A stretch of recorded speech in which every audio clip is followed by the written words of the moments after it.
Hello everyone, my name is Kuldeep Singh Rathore. Welcome in engineers वाला। I hope so guys कि आप सबकी तैयारी काफी अच्छे तरीके से चल रही होगी और आप लोग फुल डेडिकेशन के साथ अपनी प्रिपरेशन को कंटिन्यू कर रहे होंगे। गाइस, आप सबको पता है रिसेंटली मिनिस्ट्री ऑफ रेलवे के द्वारा आपने देखा होगा कि एएलपी की वैकेंसी जो है रिलीज हुई थी। और जैसे ही ये वैकेंसी रिलीज हुई थी उसके बाद जो है काफी ज्यादा आवाजें उठने लगी थी, क्योंकि यहाँ पर एज लिमिट जो है उसके इसके रिगार्डिंग भी काफी सारे जो स्टूडेंट्स हैं उन्होंने आवाज उठाई। इसके अलावा वैकेंसीज के नंबर को लेकर भी काफी सारी जो है वो आवाज उठी थी, आप सबने देखा होगा। तो गाइस, उसी के रिगार्डिंग जो है मिनिस्ट्री ऑफ रेलवे ने एक ऑफिशियल यहाँ पर नोटिस रिलीज किया है। तो गाइस, नंबर ऑफ वैकेंसी तो रिलीज नहीं हुई है, और उसके लिए अगर हम देखेंगे तो जो हमारे मिनिस्टर आते हैं रेलवे से जो बिलोंग करते हैं, उन्होंने ये बोला है कि पहले आरआरबी का जो एएलपी का जो नोटिफिकेशन आता था वो अगर आप देखोगे ऑलमोस्ट 2-3 ईयर के गैप में आपको देखने को मिलता था, तो इसलिए बड़ा नंबर देखने को मिल रहा है। अब हम लोग टारगेट कर रहे हैं कि हर साल रिक्रूटमेंट करेंगे, तो दैट्स वाई ये नंबर थोड़ा आपको छोटा देखने को मिल रहा है। तो ये जस्टिफिकेशन उनकी तरफ से आया था।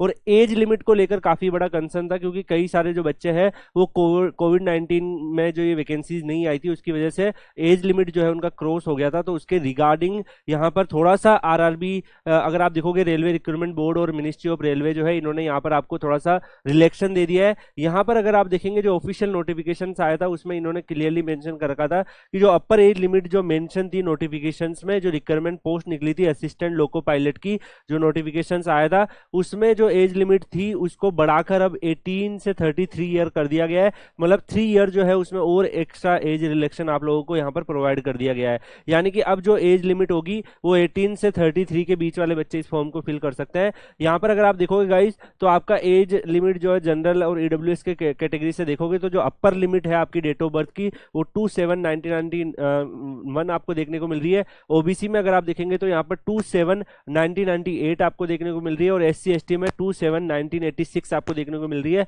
लोअर लिमिट जो काउंट होगी वो 17/2006 के हिसाब से काउंट होगी, तो इससे पहले पहले आपका यहाँ पे बर्थ होना चाहिए।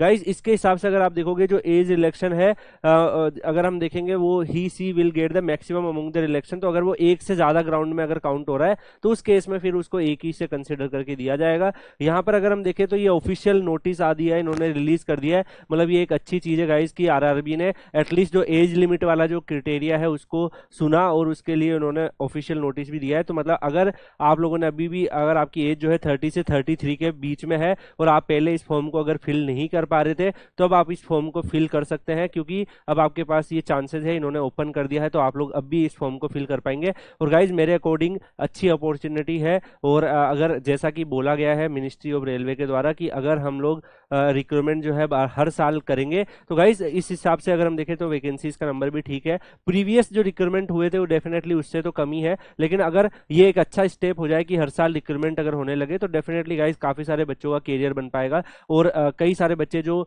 2-3 साल उनको वेट करना पड़ता था इस पर्टिकुलर वैकेंसीज का, तो अब उनको वेट भी नहीं करना पड़ेगा। तो बाकी गाइज आप लोग Kuldeep sir _PW Telegram channel join कर लीजिएगा। वहां पर आपके कैरियर से रिलेटेड और भी कोई नोटिफिकेशन अपडेट या इन्फॉर्मेशन आएगी तो आपको टाइमली बेसिस पर मिलती रहेगी। और बाकी आप लोगों को कोई भी अगर डाउट है तो आप वीडियो के कमेंट सेक्शन में पूछ सकते हैं। Telegram channel Kuldeep sir _PW में भी पूछ सकते हैं। इसी के साथ इस वीडियो को यहीं पे एंड करते हैं। मिलते हैं नेक्स्ट वीडियो में, तब तक के लिए good bye, thank you so much, take care, see you.